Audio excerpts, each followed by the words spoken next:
Hi. So this is going to be a little bit different to how you're expecting this webinar to go. This webinar is in fact not recording or presenting live, with good reason. So, basically, I'm currently on call for emergency respite this week, and as I'm sure you will understand, this takes priority, the respite taking priority for the well-being of that individual. And so I didn't want to let anybody down, and this is the best way that I can feel that I can be in two places at once. The other reasons are I have kids, and you may or may not know, they will interrupt this webinar multiple times, regardless of how many times they've been told that this is happening. It's a very long duration and they are bound to interrupt. So, some other reasons. My medication wore off hours ago. Even while I'm recording this little part, so this is going to be done in multiple parts because, yeah, I could go off on tangents and I will just rant and go off topic. I generally actually have to have a script for a lot of my seminars because I will go overtime or under time because I've sort of skipped like a huge portion of it. So I really want to make this, accurate and articulate exactly what I'm trying to say to you. Another reason for why this is not recorded live is because I can give better visual presentations and examples in order to demonstrate what it is I'm trying to explain. It also means that for those of us that have ADHD, I can do little things to continue to grab your attention because, trust me, I get the irony of working in ADHD and autism and having just a plain video with a slideshow presentation. I get it. I still fall asleep in like the CPR classes every year. It's just not possible. I need that little like TikTok subway runner happening underneath me all the time. So yeah, I figured I could do that. It also means that I can still be present and just sort of, sitting in the background and reading through the comments. Don't mind me. I'm just lurking in the background. Yeah, like that. So, without further ado, welcome to... Hey, you still have to record that webinar. Yeah, I will get to it when I am good and ready. Okay? No, you said that you were going to get it done tonight. No, when I am ready to do it... Are you recording it? I know. No, I'm just saying that we told ourselves that we were going to get it done. I really don't want to do this. It's really important. Welcome to ODD versus PDA. Yeah. Let's get into it.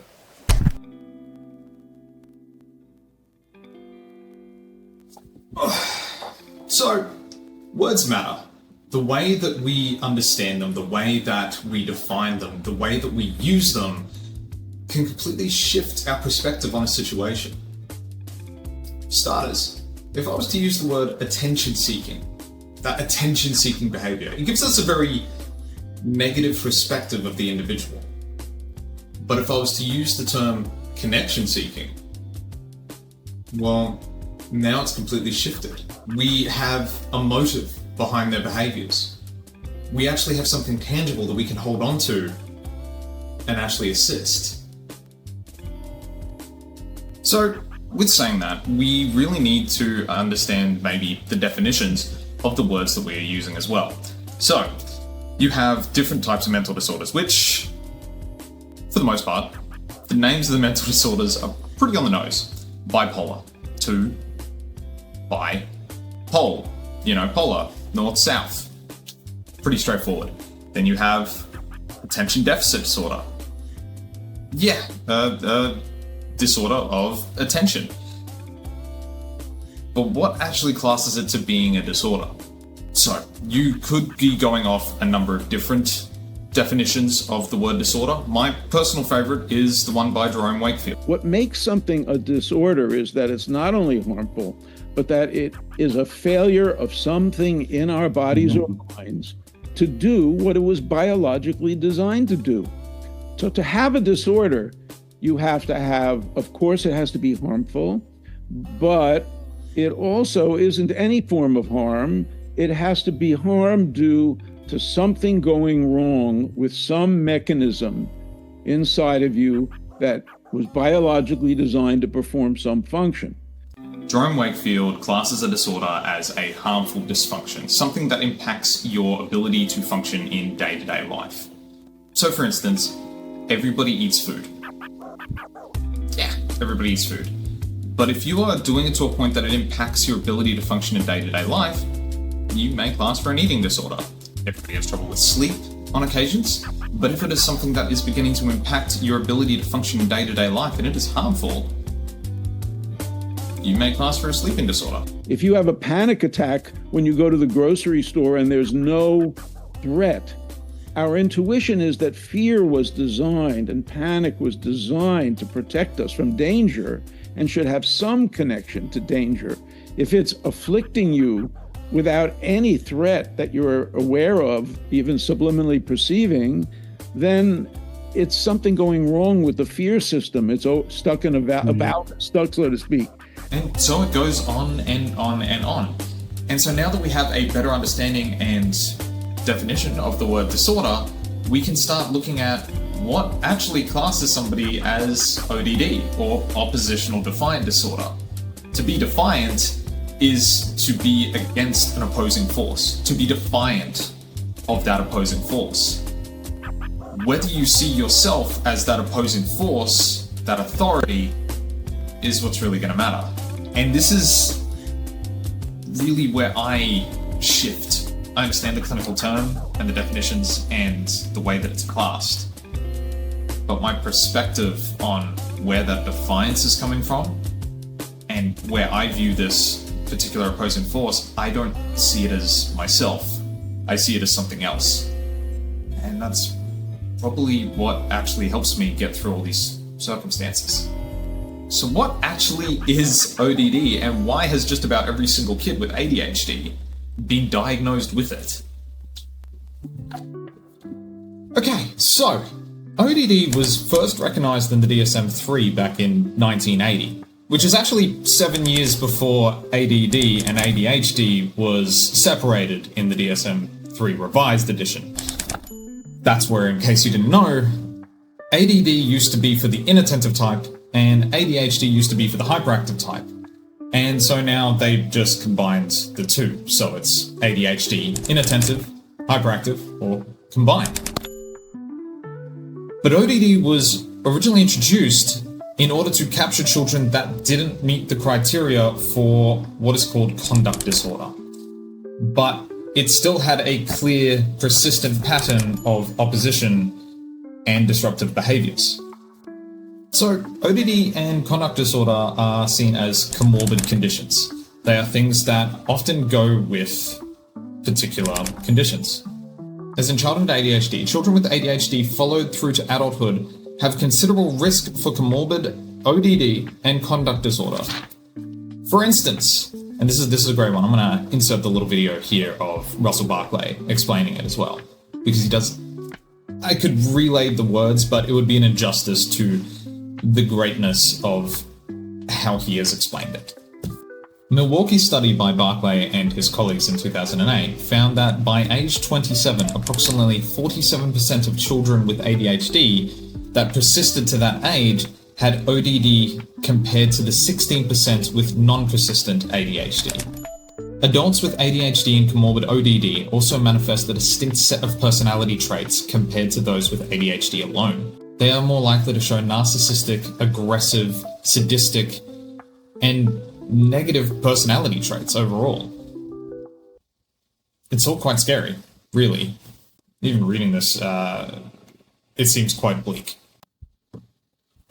So, what actually does class somebody to fit the diagnostic criteria for ODD? So the DSM-5 has often loses temper, is often touchy or easily annoyed, often angry or resentful, often argues with authoritative figures, or, for children and adolescents, adults, often actively defies or refuses to comply with requests from authoritative figures or for rules. They often deliberately annoy others. They often blame others for his or her mistakes or behaviour.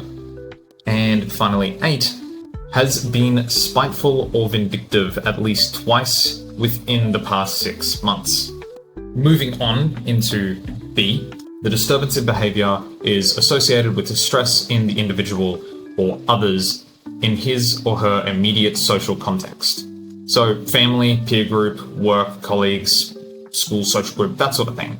Or it impacts negatively on social education, occupation, or other important areas of functioning in day-to-day life.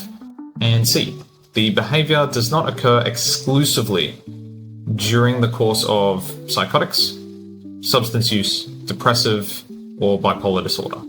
Also, if they do not meet the criteria for disruptive mood dysregulation disorder. So there's that. There also needs to be specifies. So specify current severity into mild, moderate, and severe. We have symptoms in the mild. We have symptoms are confined to only one setting, e.g. home or school or work, social group. Moderate would be some symptoms are present in at least 2 settings, and severe is when it is present in 3 or more settings. Yeah. So why does ADHD and ODD go hand in hand? Well, ODD is often diagnosed 2 years after the onset diagnosis of ADHD. And yeah, they're bang on, because I see it all the time. And as Russell Barclay puts it, because everybody with ADHD is automatically subclinically ODD at the get-go. It's only going to take one more symptom to cross the diagnostic threshold. In other words, ADHD causes ODD. That is an important thing to understand, because the ODD, while it does have some social influences over it, half of ODD is the inability to manage frustration, impatience, and anger. And that will set you up for the second component of ODD, which is interaction conflict, defiance, arguing. But the first 4 symptoms of the 8 in ODD are mood. So ADHD and emotional dysregulation, a key component to the ODD is the inability to manage frustration, patience, and anger. And the next component is the interaction with another, the conflict, the emotion before the logic, the difficulty in navigating disappointment or a rejection to particular limitations, a boundary or a rule. So you have the emotional dysregulation from ADHD, and you throw that into ODD, and it makes a lot of sense. Take, for instance, a child that isn't allowed to go on their tablet or video game for whatever reason. It could be that it's 10 p.m. at night, or it could have been that they've been on it for hours. It could be because you're in line somewhere and you don't have it on you. The emotional reaction and response to the rejection, the frustration, the anger, and you get this negative behavior. But it could also be other things. No to having sugar at the shops or at home. No to buying a toy that they immediately want, and they might already have it at home, but they want it now. No to being allowed to go out at a particular time, or being told it's bedtime. Being told that they need to get off the TV. You know, something that ruins their fun. That emotional switch. Now, this is where ODD gets complicated. ODD can actually be diagnosed without ADHD present. There is that emotional component to ODD, but there is also the social. The way that people speak to one another, the way that we have learned to handle particular situations and circumstances. I knew a child in a youth care home that would get suspended regularly, and it was just so that they could stay home to play video games. They practically ruled the youth home because everyone walked on eggshells around them. They were too afraid to upset them. They told me that they recognized that adults couldn't touch them or do anything to them. So they had nothing to worry about, nothing to fear. And I'm not saying that we should be using fear.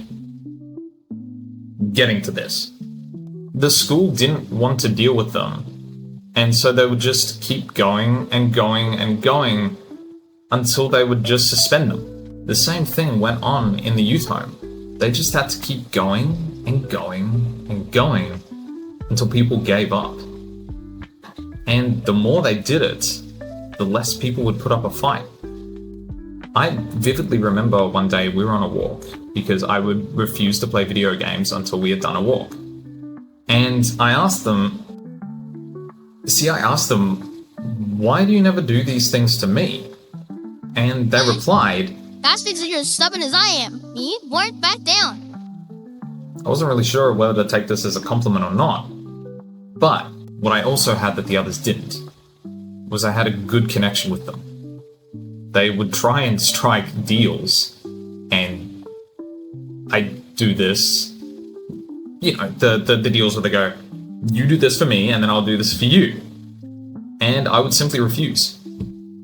Or they would have to hold up their end of the bargain first. And they would always try that you have to fulfill your side of the bargain before they fulfill theirs. And I always knew that they never would. So I always made them do theirs first, and then I would fulfill my side. So when we finally were able to get them to see a pediatrician to have a medication review, the medication helped a lot. It helped that emotional, reactive side to their defiance, their ODD. But what it didn't change was the socially learned side. The side that told them that if they just kept pushing, they'd eventually get their way. You gotta be wondering, what is it about ADHD medication that allows ODD to be so managed? Well, ADHD medication, or stimulant medication more specifically, works by increasing the levels of dopamine in the brain. And dopamine helps the executive functioning area, the area that is affected in ADHD, the frontal lobe, the doing region of the brain. Because that's the thing about ADHD. It's got nothing to do with what you know. It's all about performance. You know what to do, you just can't do what you know. And so emotions kind of take the front seat because the frontal lobe just hasn't got enough battery power to, pull things into line. Stimulant medication can be brilliant because it doesn't just focus on attention and focus at school, but it also helps with regulation in other areas, like emotions. There are many that get worried that stimulant medication, because it increases dopamine and norepinephrine, or also known as noradrenaline, that it can increase anxiety. And yes, that is a possible potential side effect, but for many, it actually reduces anxiety. It allows us to think logically rather than emotionally. It allows us to be more patient. It allows us to think before we act. And so a lot of the ingredients that is required in the recipe for the emotional dysregulation that you see in ODD is no longer there. And so that leads into a really good point. We've just been talking about how emotional dysregulation is a key ingredient in ODD. But there is another one, dysregulation. Dysregulation as a whole. Now, I worked with a child that was seen as very rough. They couldn't pick up on your tone or the fact that you were asking them to stop. They simply wouldn't hear it. It just would not register to them. And by the time they hear you, you're angry, you're upset, you're pissed off, and you're ready to punish their behavior. And so to them, they finally just sort of snap into reality at this real crucial moment. Unsure as to why everybody went from having a fun time, from their perspective, to them being in trouble. It made no sense. And so they respond in defense. They get aggressive. And so it looks as though it's all from the same state of mind. This defiance, this disobedience, and then just aggression. But it wasn't. It was dysregulation that turned into an emotional fight or flight response. They had no idea what was going on because their attention wasn't there. That's the other reason to why medication can help these sort of situations and circumstances. So it pains me when I hear from families that a pediatrician has simply said, your child has ODD, here's some medication, good luck, and kicks them out the door. They feel as though there's nowhere else to turn to. They just go, well, I guess that's it, and that's it. They just keep trying to move on. But there is actually recognized steps to manage and treat ODD. Now, there are 4 steps. Step 1 is what we have already been speaking about, and that is medication for the child. Because in a lot of instances, the medication is more than enough to alleviate these particular behaviors. This emotional volatility and the attention required to prevent them from getting into these circumstances, situations. The second step, and this can sometimes surprise people, is medication for the adult. ADHD is genetic, it's inherited, up to 80%. And more times than not, it's a cycle. It's a cycle from the parent's dysregulation feeding into the child's dysregulation. It can very often be the adult's emotional volatility that then also triggers the child, and vice versa, and it just keeps going around and around and around. And so that is why step 2 is diagnosis and medication for the adult. And now we have step 3. Step 3 is parent behavioral training, to be more aware and more understanding of what's going on so that you can prevent these situations from occurring. So that you know the signs, you know the strings that connect everything, and you can do something about it. And then there is the 4th step. And the 4th step is therapy for the parent who doesn't want to come to the table. The one that refuses to acknowledge that they need help. So, as I mentioned before, there is a feedback loop that can occur with defiant behavior within a household. And it's very important to understand how that feedback loop occurs. So, we're going to start looking at it visually. Remembering that this goes around in a loop, we're going to start with poor behavior from the child. That poor behavior moves over to the parent reacting to the poor behavior. Seems pretty simple enough, but the child now responds emotionally dysregulated, and that's going to lead to the parent's emotional and mental tolerance drained. So what does the parent do at this point? They then try to relax.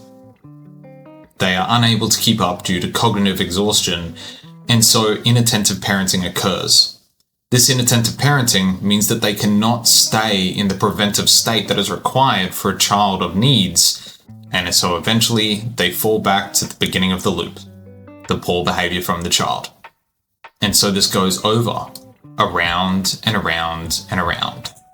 So by now you can grasp that there are 2 main factors that are required for defiance. And that is that you have the emotional side of it, the emotional regulation, and then you have the social side, the way that we respond to the individual.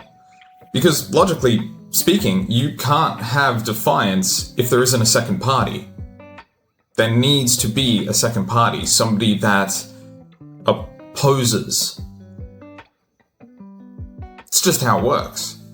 So looking at the way that we respond to the child's characteristics, we have irritable or negative temperament, the emotional dysregulation from ADHD, autism, anxiety, mood disorder, etc. You have hyperactive behavior. These are things that can really drive somebody insane. This is behavior that can really start to wear somebody down. And then, of course, you have impulsive behavior.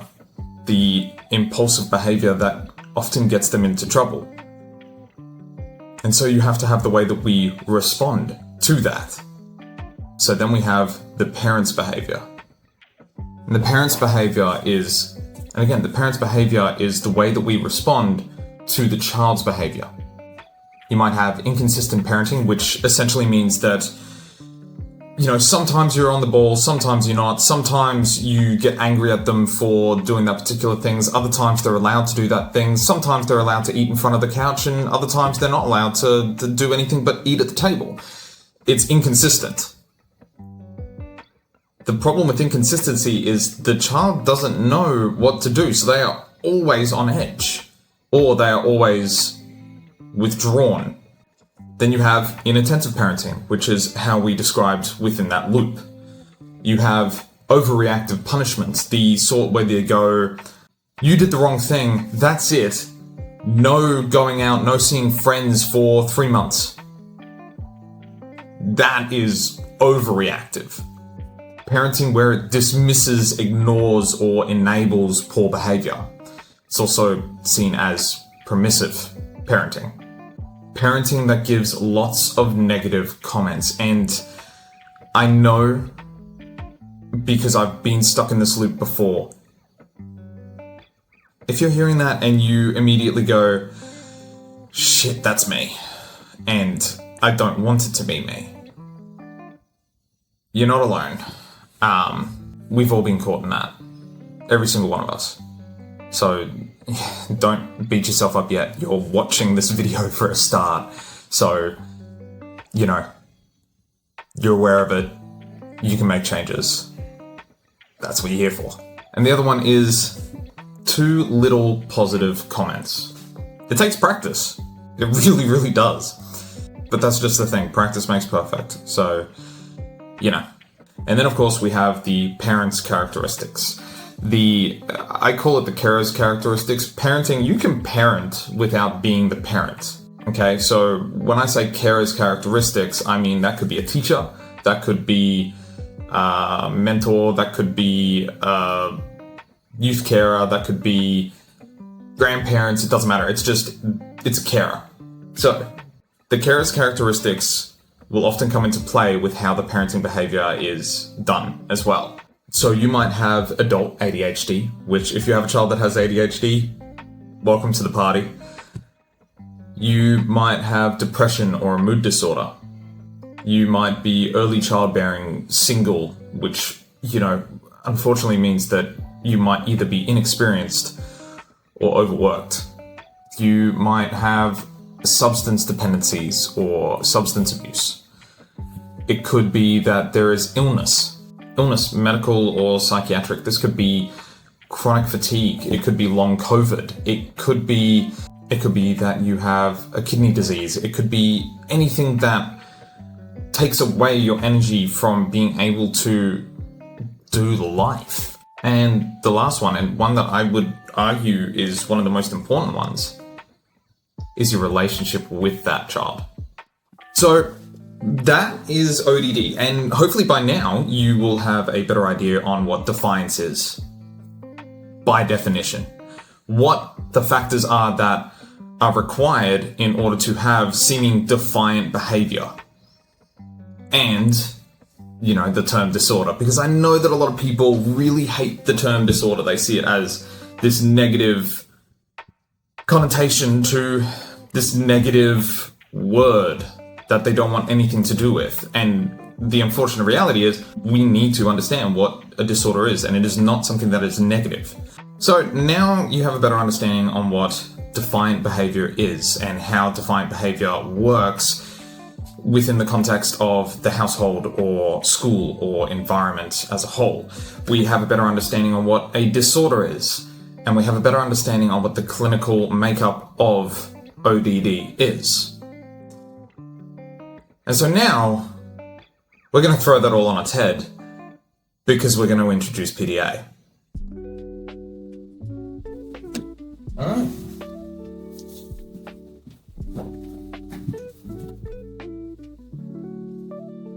Oh! Sorry. Okay, so I've just dumped a lot of information on you, and I don't want to do that thing where I just sort of info dump and completely overwhelm the person until they sort of tune out the rest, because we've got a lot to go. What I'm going to do is I'm going to tell you this is your time for a movement break. Alright, so get up, have a break, go have some food, go find out what the hell the kids are doing, go use the bathroom, do something. Not just sit here, don't switch to TikTok or something like that. Get up, move. Alright? We'll be back. There will be a timer on the screen so that you know exactly how long. That way you won't miss anything. Have a break. I suddenly can't get out. There we go.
And we are back.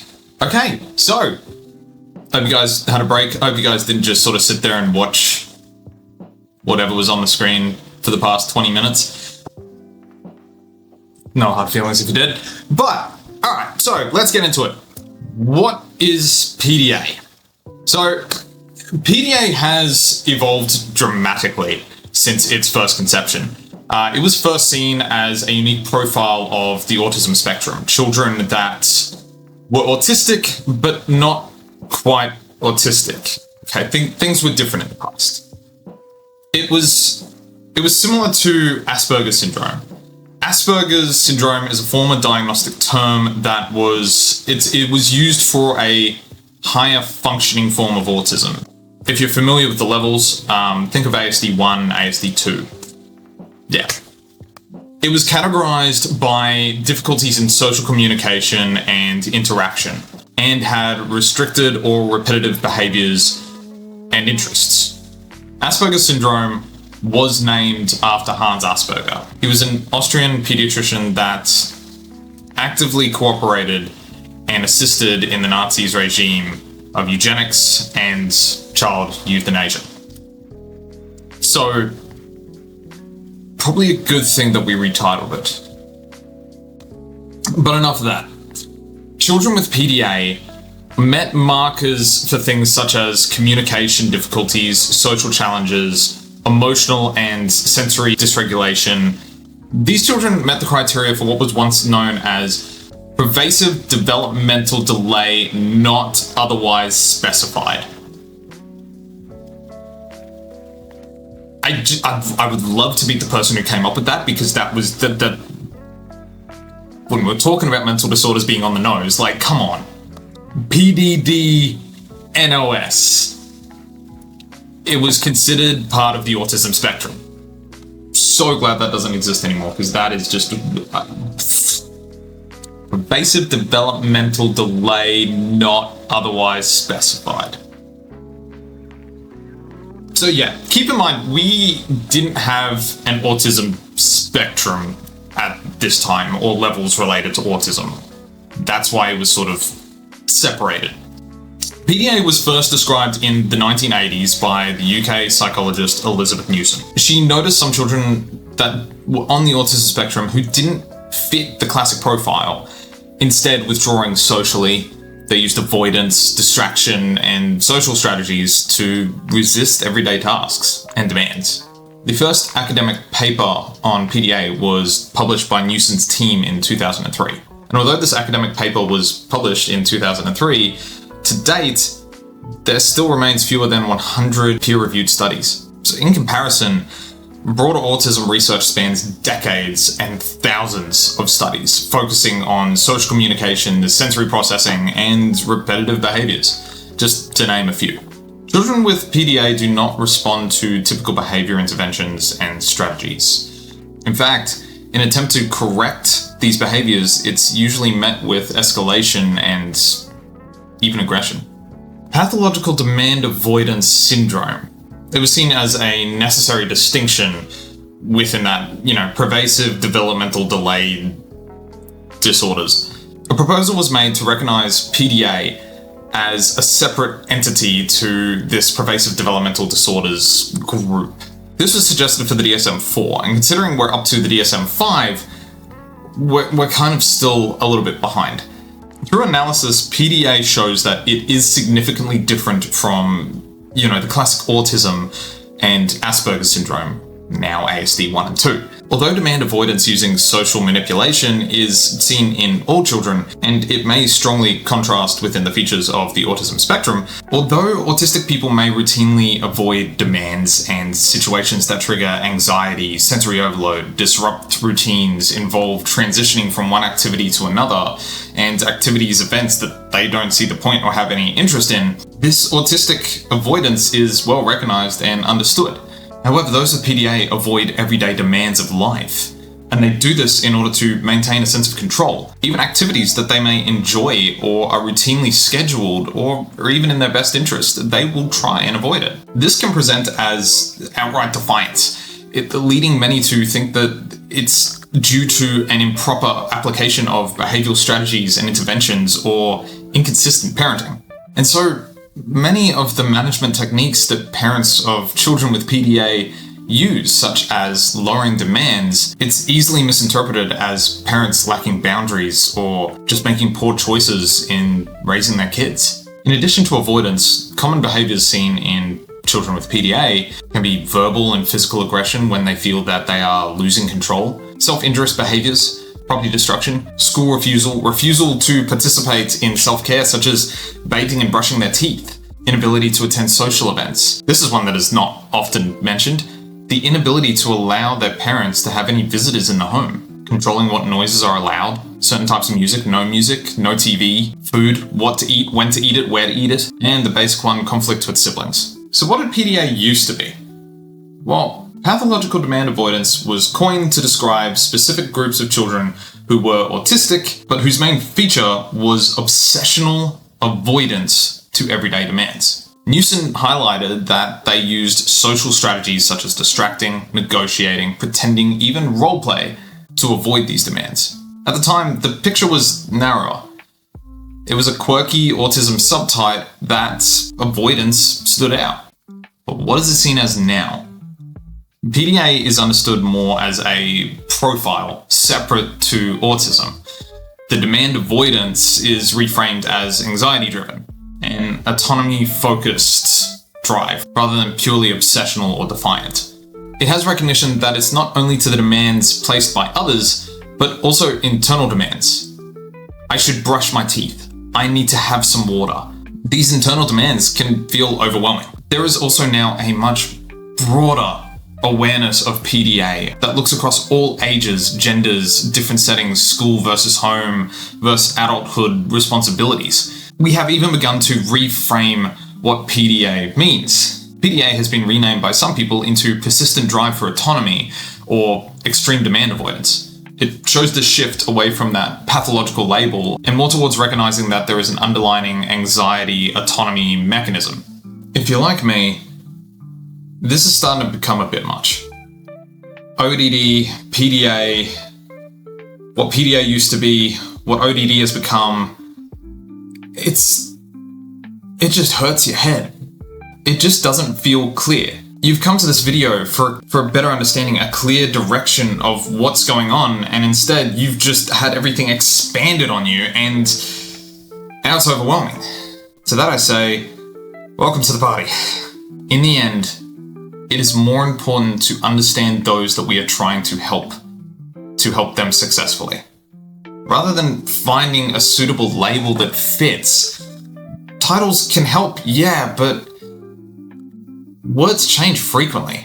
If you don't believe me, the word retard was once used as a kindness because retard means to slow down. We use it in terminology in engines to retard the timing, to slow the timing, to delay the timing. But of course, retard became offensive, and so we moved to delay. And now people don't like the term delay because it means that they are behind. So now they're just different. And eventually, even that word will become a problem. Just like ADHD and autism, labels help us identify certain characteristics, but no two people are alike.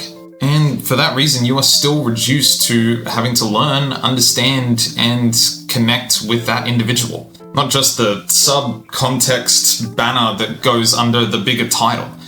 You should always take everything into consideration, but only take what applies to you, what is important to you and your circumstances. We've established the definitions of ODD and what class it into the DSM. We understand that they tried to introduce PDA into the DSM-4, and we know that PDA is different to ODD. So why isn't it included in the DSM yet?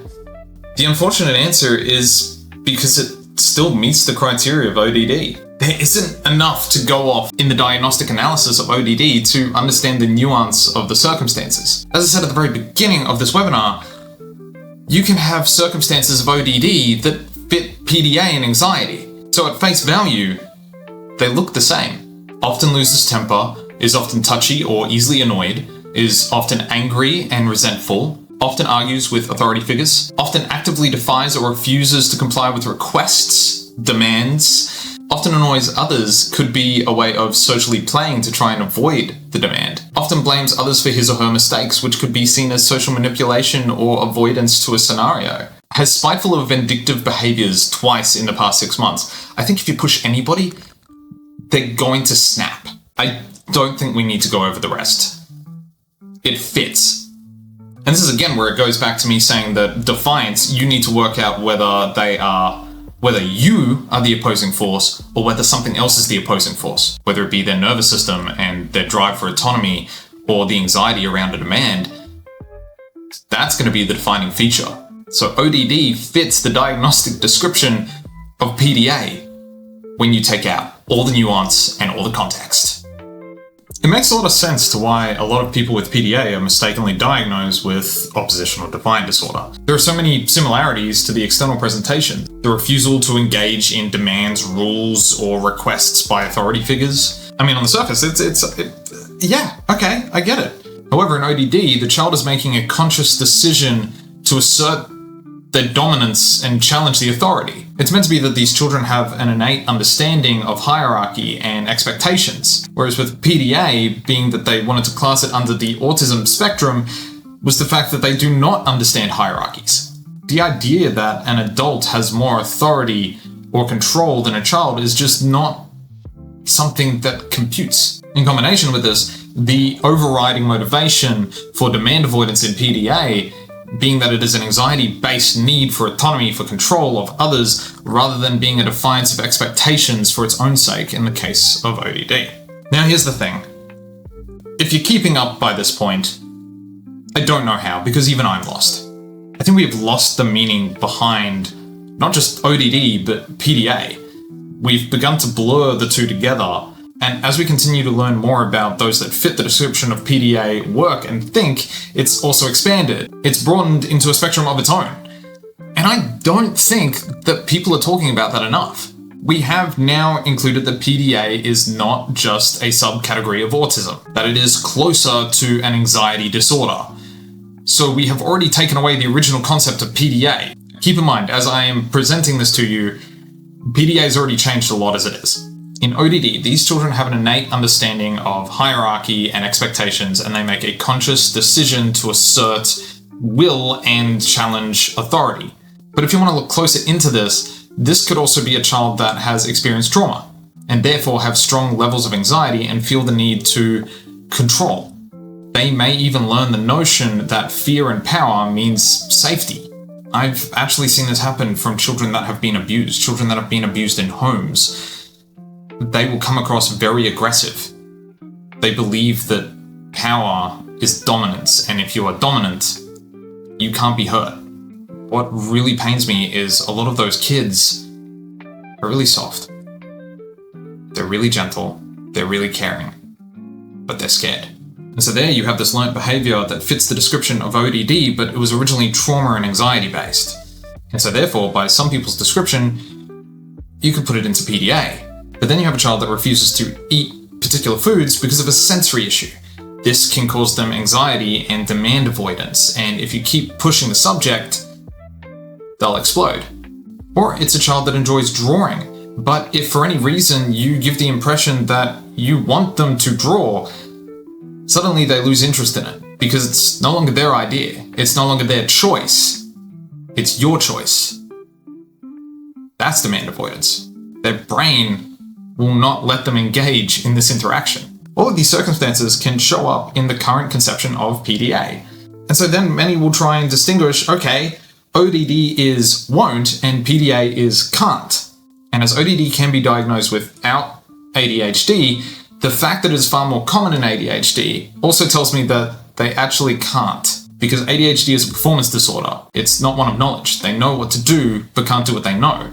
So even that aspect, when ODD is linked to ADHD, it's not a won't, it's a can't. And so both PDA and ODD suddenly become can't and not won't. So what are we talking about here? Are we talking about ODD as it was intended, or as it's become where it's just been handed out like a prize in a cereal box?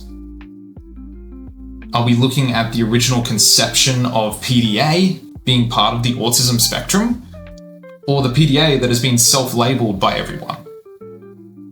Well, I'd like to cover them all. And in order to do that, I'm going to shift our perspective on it by changing the words. And the words I'm going to use is dysregulation and anxiety. And you know what, until it lands into the DSM, we won't really have a clear definition or set characteristics of what determine or meets PDA. And you know what, even when we do, we'll still argue that it's wrong. So yeah, let's just throw ODD and PDA out the window, and instead we're going to have, is it dysregulation or is it anxiety? Because at least this way it's going to throw all those preconceived ideas on what ODD and PDA are really meant to be, and we can just focus on the root causes. For instance, if PDA's relationship to anxiety is so strong, when you are anxious, what is something that helps, that alleviates that anxiety? It's control.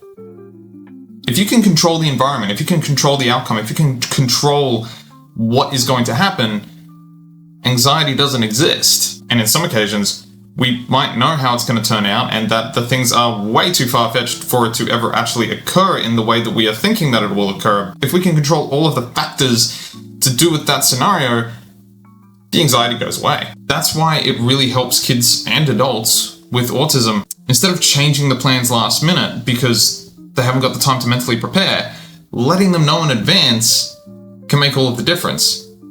They're still going to be upset, but they have time to adjust. Now, there's always going to be those where it fits that of the classic PDA, the ones that don't like being told what to do.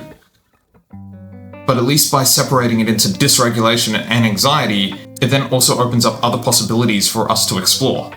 Look at it as an overwhelmed nervous system. That last straw of the day, the straw that broke the camel's back. And that could be you come home from a long day and you are just done. You sit down and you think to yourself, if somebody asks me to do one more thing, I'm going to snap. And that makes perfect sense to so many people. But when you have it all the time and you are that exhausted and that mentally drained, it tells us that there are things that we can do to help. In instances like that, that is dysregulation, that is exhaustion, that is the inability to have the spoons left for the day. If you get sent a text message and that text message says, we need to talk. By the way, never, ever send a text message like that. That kind of message immediately triggers emotions. Same as if you were to full name somebody. That is something that people do when they are upset, when they are cross at that person.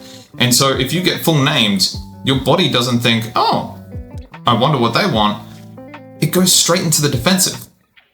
It skips the logic and goes straight into the emotions. This is one that is personal for me, and it's not so much an emotional trigger word as an emotional trigger action. See, I've worked with people that have potential risks to choking. And so when I would hear those particular sounds that indicate that somebody is choking, that struggling gasp for air as it's almost blocked their throat, my body goes into this immediate quick action and my heart just jumps. Like the adrenaline shoots through the roof. And it didn't occur to me that this was something that happened until my kid would do it as just a vocal stim. He would get excited from something and just sort of make this sound. And I cannot tell you how many times I have snapped because of that sound, because the adrenaline shoots through the roof and it's got nowhere to go. So emotional trigger words, emotional trigger sounds, those sort of things, they are so very real. And when you understand that particular words might have emotional triggers behind it, how some people that need to have the control of autonomy can be triggered by the way that you phrase things. Then you have that internal demand or expectation that in some instances I can feel it as shame or guilt because I know that I need to do something, but I can't do it. because either I've got ADHD paralysis, I'm burnt out, I don't believe that I can do a good enough job, or the task is way too overwhelming to look, and then I shut down from it. I think every single one of us has encountered that time where we just go, you know what? I give up. I don't care. We can let things that are incredibly important just go by the wayside because we just don't have the motivation or care to get it done because we are just exhausted from life. This could be that you couldn't sleep last night, now you can't get up, and if you don't go into work, you're fired. But you know what? Suddenly, your body doesn't care. You don't care that you're going to lose your job. You don't care about the future of the fact that you need to pay rent, or you need to pay the mortgage, or you have dependents. You just don't care. And to some people, that is so foreign. And I know that for a lot of us watching this right now, you know exactly what I mean. Now, can you try and picture that in the mind of a PDA child? They don't really have repercussions for their actions. Not yet. You then open up the door to when you take away their decision. And what I mean by that is by telling them to do something that they're already doing. This pisses off everybody. So here's a little story from my childhood.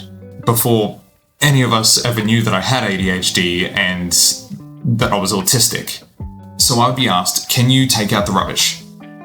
And I would say, yeah, no problem, I can do that. That's really easy for me, I'll take out the rubbish. But I was playing a video game at the time, and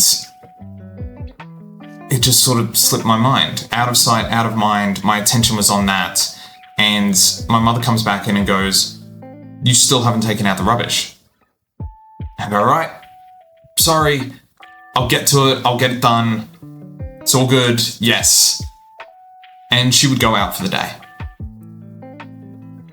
And I'd forget because I never went past the bin, I never thought about it, and even if I did, I would go, oh, that's right, I need to take that out, I'll do it later. And so, you know, a day almost goes past by this point, and this time they're getting really pissed. Which, yeah, sorry mum, sorry dad. And now eventually I make it to the bin. I go, right, I've remembered it, I'm gonna do it, I'm gonna get it done, I'm gonna make everything right, I'm sorry for all this, yep, sweet. I go and collect the bin, I collect the rubbish, I pull the plastic bag, I tie it up and start pulling it. And as I'm doing that, I can hear from the other room, my mother goes, while you're there, make sure you take out the rubbish. And I had the rubbish bag up in the air and I've just gone, nah, let it go. And I really wish I could tell you why, because it was a job that I was asked to do multiple times, but now it took this out of my mind of I'm making it right. I was doing it and it made me feel as though I was making it right. And those words just sort of made me go, all right, no, I guess this is now just some sort of standoff. I think another example is when if you're in the creative space and somebody is coming to look at what you're doing and they sort of put their 2 cents, their opinion in, and they go oh, have you ever thought about doing that? And I'd immediately think, I was, but now if I do that, you're gonna think that you gave me the idea.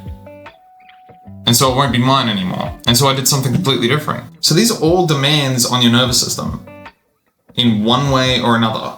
But I'll give you one other example because there are so many things that don't feel as though they are demands. So if I was to ask someone, how was your day? It seems pretty polite, but it's a demand. And it's more of a demand than you think it is. If they are too tired to answer you, it's seen as rude. If they do answer you, it's more energy than they might have, and they might not say the right things. They are now forced into a conversation that they didn't want to have. See, I know that if I was to ask a child, how was your day? And they respond by going, shoot, go away. I don't react negatively. I can accept that they just don't want to engage, and I go back to what I was doing.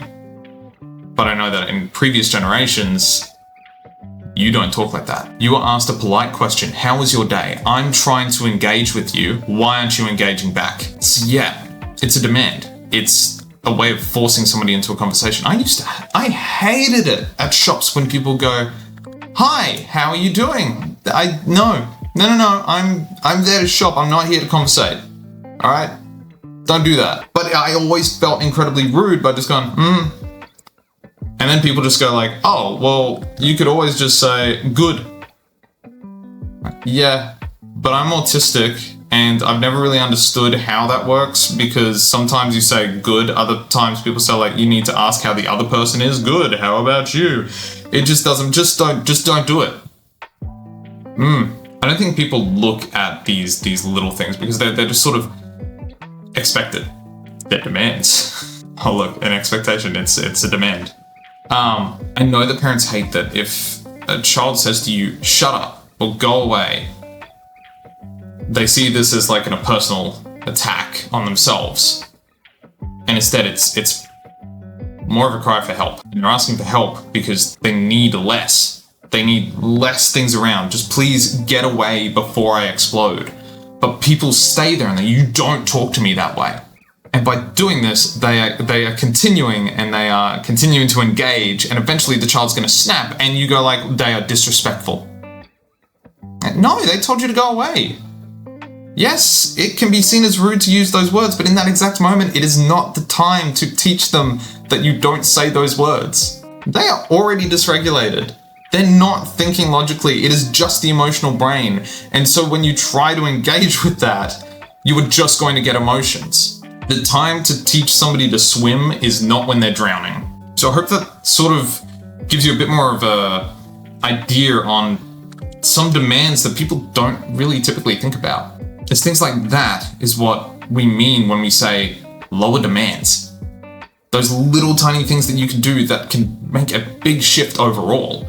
Now, when we're going back to looking at this being dysregulation or anxiety, and anxiety is driven by the need to control, because controlling your environment reduces anxiety, I need to also explain that not all people like being given choices. And in fact, even some people that need those choices because their anxiety is so high, giving them choices can end up leading to more anxiety, either because you've overloaded them or because simply they just can't handle choices. I got a question for you. Yeah, You've got ADHD, right? Yes? possibly. Absolutely, definitely. Yeah. What was the question? Do I have ADHD? Okay, that's good. Alright, okay. Now, if I was to give you choices, is that a good idea?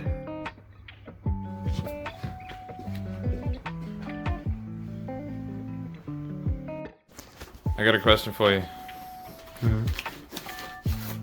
If I was to give you too much choice, is that a bad thing?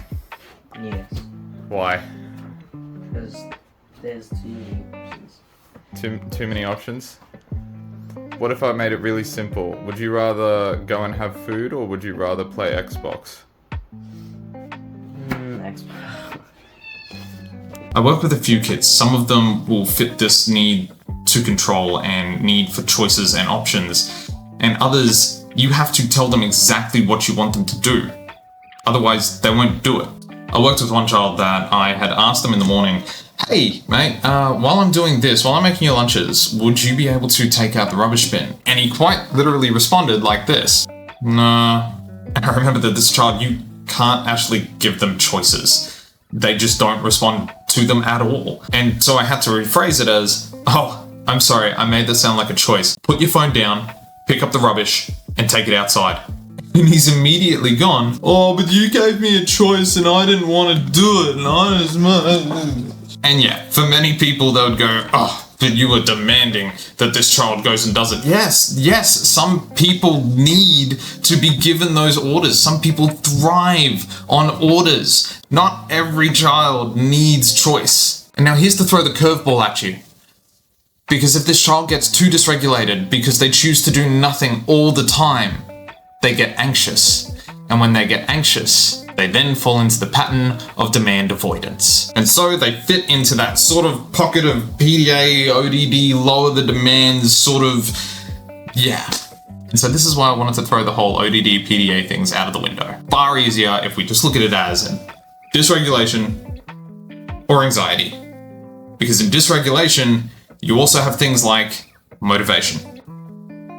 Now, what I have on here is essentially a cheat sheet. I prepared this for a child that I work with and for the school to better identify where the defiant behavior was actually stemming from. And this will not apply to every single person, but for those it applies to, take what you can and leave the rest. So obviously you can't see that on this camera, but I'm going to put it, in the general vicinity. This was essentially to help educators going over what was actually happening and how to identify whether it was motivational or whether it was anxiety driven.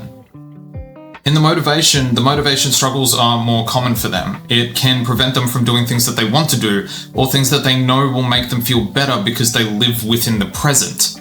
This particular child has a really difficult experience with time blindness. Time blindness was coined by Russell Barclay to explain the deficits in managing time and understanding time for those with ADHD. This particular child, there is no future, there is no past. There is only right now and the emotions that are tied to right now. If they are mentally tired or have been doing something for an extended period of time without breaks, they can't make a transition easily. If pushed the wrong way or too quickly, then they move over to anxiety. If it is an anxiety issue, their fears and concerns must be addressed despite how illogical it may be. This can be by showing him that, you are on his side, or by giving him the possibility of an out. It also only if they meet the requirements first. So an example of this would be, I'm not going to leave you and I'll be there to tell them that, not to push you. Okay, if you are concerned about XYZ.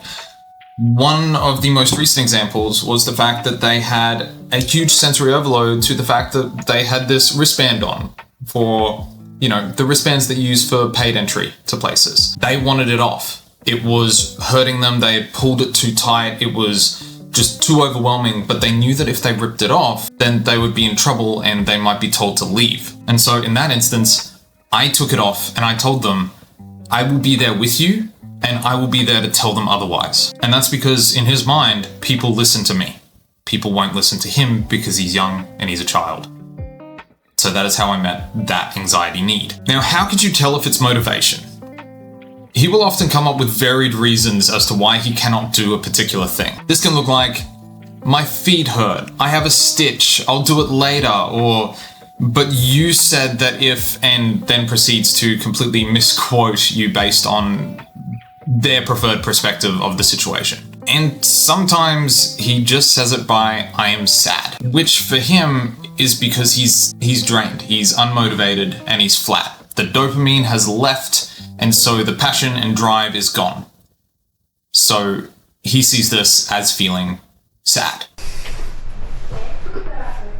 You're not fine? Why are you sad? You don't know. What I listed there, the way that they say, my feet hurt, I have a stitch, I'll do it later. A lot of those things look as though it's the manipulation that fits the typical PDA of demand avoidance. But you see, that's not where anxiety fits for him. Anxiety for him, when it is typically anxiety, he cannot express the why. It can show up to him as stomach pain or the more typical PDA behaviors of my legs don't work. So not my feet hurt, it's, oh, my legs don't work. There isn't really a reason behind it. He can't identify the reason behind it. And so these other things come about. Things like, I don't know how to put the lunchbox in my bag. But it was never actually about the lunchbox. It was about something else in the future. I've had him say things like, I can't brush my teeth. My arms don't work. Or I don't know how to put my shirt on. And you have to tell him, lift your arms up. And he goes, I can't. If he is still able to express the reasons as to why he can't do a particular thing, he is still in a more regulated state than he is when he is anxious and when anxiety is in the driver's seat. One could argue that they are the same thing and the same point, and he may indeed be right on the edge. But you'll notice the difference when his anxiety kicks in. That's for sure. The dysregulation can create anxiety, and anxiety can create dysregulation. As a child, I had the inability to open up presents in front of people. Couldn't do it. And this became something that started to ruin the idea of Christmas and birthdays for me. I would get presents and just run them off to my room, close the door, and I would open it up there. I didn't want anybody to expect a reaction from me. I didn't want anybody to see me opening up the presents because I really worried about how I presented myself during this. A lot of this was because some of my autistic deficits was the fact that I could not display emotions. I have to fake emotions. It has to be an act. It has to be this play. It doesn't come organically from me. It can be exhausting. If I've been with people all day and I have to work out what they're feeling, if that's a smile, if that's a frown, if the tone of voice is telling me that they're upset or whether they're happy or whether they're bored with the conversation that I'm having, I haven't got the mental space to try and react in a way that people are expecting me to react. And so I used to start finding that people would wonder if I was happy with the gift, if I was excited enough, if I was appreciative. So I just stopped wanting to open presents in front of people. It was a demand and an expectation that I could not meet. Now, as I mentioned before, anxiety can cause dysregulation, and dysregulation can cause anxiety. And this working backwards thing actually happens a lot to women. A lot of women first get diagnosed for things like anxiety instead of what it actually is, and that is the ADHD. That's the dysregulation causing the anxiety. But people don't see the ADHD and dysregulation over here. They just see the anxiety. They try to treat the anxiety, but it never really goes away because they never treat the root cause. And you can also have it going the other way. And this is where a lot of parents fall into this trap of reducing demands. It's kind of a bittersweet sort of, we messed up on that instruction. Because a lot of the parents that we're trying to say, reduce demands, we're telling it to autistic parents. People that take things very literally. I mean, hell, I just had some dental work done and I was told don't eat for 45 minutes. And so I set a timer for 45 minutes. Apparently that's just a rough guide. It doesn't have to specifically be 45 minutes. I waited at the table until it hit 45 minutes. So when we say reducing demands, we don't mean drop everything. It is a common misstep that when we reduce demands to avoid anxiety, it can worsen the dysregulation and the motivational issues. And then you're battling two at once. Not everyone responds well to the same approach. Someone with PDA and high levels of anxiety, you would think that reducing the demands means that you reduce the anxiety and therefore you improve their capacity for doing other things. But then when you have it mixed in with ADHD, things can get a lot worse because they aren't intrinsically motivated to do anything. They aren't motivated to self-care because brushing your teeth is boring. They aren't motivated to get food, go out, see their friends, get out of bed sometimes. And before people then argue that, oh, but that's also PDA avoiding demands. But it could also be ADHD being too unmotivated. See, I would really love to rename ADHD to motivational deficit disorder or self-regulation disorder, because it would make it a lot easier to grasp where the deficits and the struggles are really coming from. I actually see adults that make this mistake on themselves when they feel, oh, I'm really burnt out, I need to relax, I need to take some time off and, this is my self-care to myself. And then they proceed to do nothing. They will sit in bed and scroll on their phones for the entire day. And from that, they then end up being dysregulated because they haven't gotten a movement break. They haven't gotten to eat properly. They haven't gotten to see daylight and get vitamin D. They haven't got anything besides this overstimulation dopamine slot machine sitting in front of their face. And so other things start to pile up in the background. They forgot to do the washing. They forgot that their kids need attention and therefore their dysregulation picks up. They forgot that they needed to do grocery shopping and now it's late. They forgot that there's no food in the cupboard and they haven't done the grocery shopping and so now there's nothing for dinner, and so the dysregulation has picked up to a point where they're so anxious about every single thing that's going on and there's too much piled on. Do you see what kind of delicate balance we're working with here? So how do we manage all of this? The reason that I am overloading you with information is because I need you to understand just how complicated it really is. You are never going to be able to address every single little bit of information, every single little bit of nuance, every single little piece of this puzzle, but you don't have to. I do, but you don't. I have to work with so many different kids and families and adults, but you only have to deal with your ones.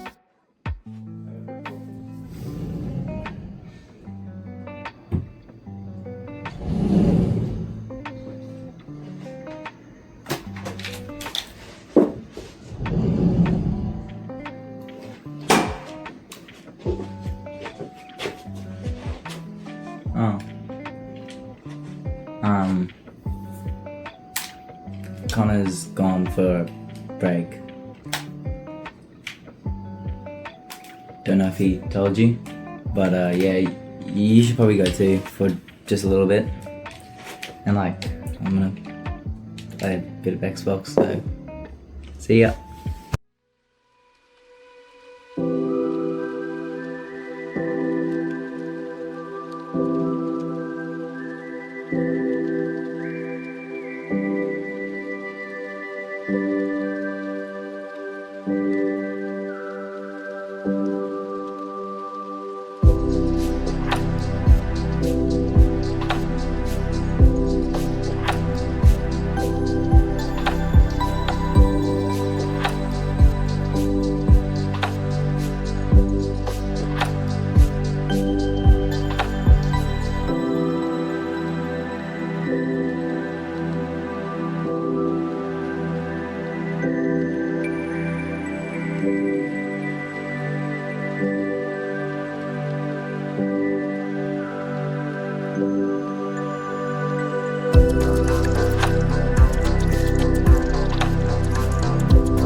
Alright, so hope you guys had a bit of a break and you're ready to jump back into it, because now that we are done with all of the defining and realigning and trying to explain all of the nuance and context, let's actually start looking at how to help.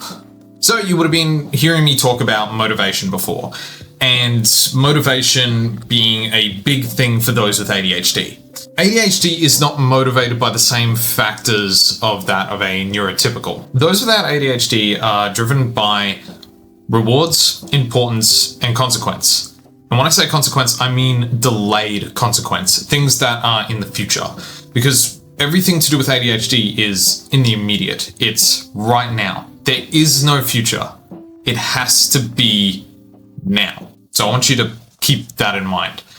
When we are looking at the motivating factors for somebody with ADHD, we are looking at something called INCUP. Interest, novelty, challenge, urgency, and passion. If you're wondering what the difference is between interest and passion, interest is you might have an interest in watching the Transformers movies, but a passion is when you collect absolutely everything to do with Transformers and you can recite every single script from Optimus Prime. That's a passion. Novelty is an obvious one. It's new, it's fresh, it's interesting. Eventually the novelty wears off. The challenge, it has to be a challenge that is able to be achieved. If it's too difficult or takes too much work, you're gonna get an emotional response and it's not really gonna work. You put on your shoes before I tie up my laces on this one. Okay? 3, 2, 1, go.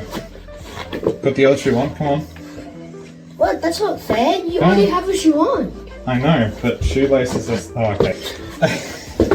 I reckon you can't finish it in less than 5 bites.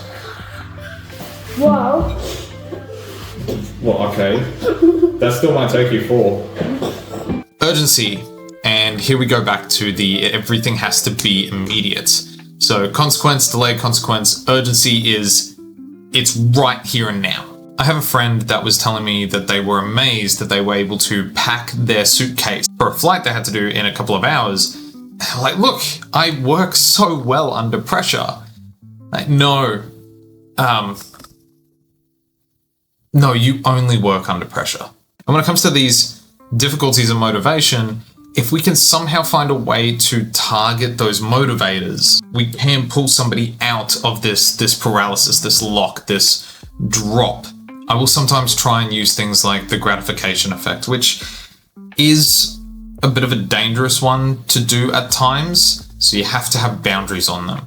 If you're unsure of what the gratification effect is, it would be like popcorn and movies. Having popcorn by itself is a very bland snack. Why would you do it? And a movie is pretty good. So if you added a movie and popcorn,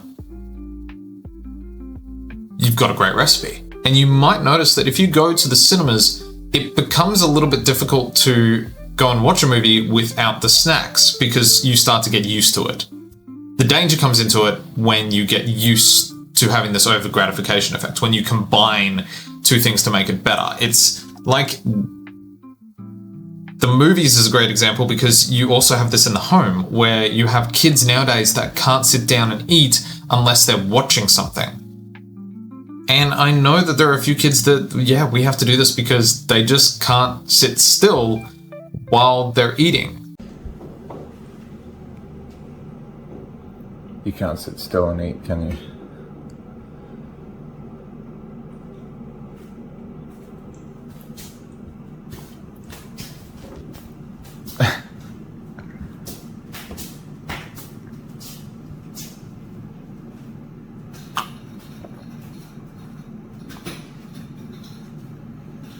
But then I've also seen it go in a different direction where because they're watching something, they need to eat. It actually became a problem for one child where I had to say, are you actually hungry or are you just bored? And we had to separate the TV and food because anytime they watched something, they had to gorge themselves on snacks. I'm sorry. She wants attention.